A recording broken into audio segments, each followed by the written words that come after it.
What's right here. Check that out. So the back, it's nice. This whole thing is just bolt in. The back has the two fasteners that we're going to bolt up right where that flange goes. It's the same exact size. The only difference is we don't have that welded piece in the back. Instead, we have a piece that sticks out like that. So this piece sticks out a couple inches past the back of the muffler. And that's pretty much where this is right here. So I'm gonna leave a little space. I'm gonna cut right here. That way we have some room. We can always take a little bit more away, but it's a lot harder to add on. So let's cut right about there. Now one trick that helps you cut straight is to grab some tape and wrap the tape around the pipe. This gives you a straight line to follow as you cut, because if you just eyeball it, you could cut at an angle by mistake. So get the saw on the line and start cutting the pipe. Beautiful. And this muffler definitely had to be replaced.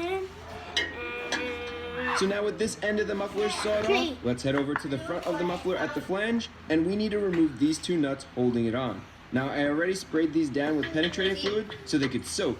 So grab your breaker bar and let's break them free. Well, we broke it free for sure. Good thing the new muffler has the studs on it, so snapping this isn't a big deal. Let's see if the other side's gonna break loose or snap.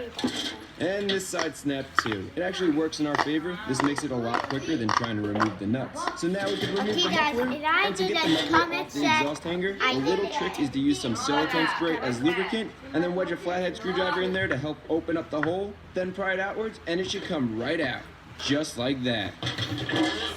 Since the heat shield has some holes in it, I'm going to use a few layers of foil tape to cover up the holes and reflect that heat back down away from the cabin as a quick, simple fix. And with that patched up, let's get the new muffler in place. So let's start by sliding it into the exhaust hanger, like that. And now it's very important that we clean up this rusty flange. So grab a metal wire brush or 180 grit sandpaper and brush around the flange where the new muffler is going to mount to. This is going to help the new muffler seal correctly so we don't have any exhaust leaks. So it's all cleaned up and smooth. Now let's install the muffler. Get both studs aligned and then hand tighten the nuts onto the studs.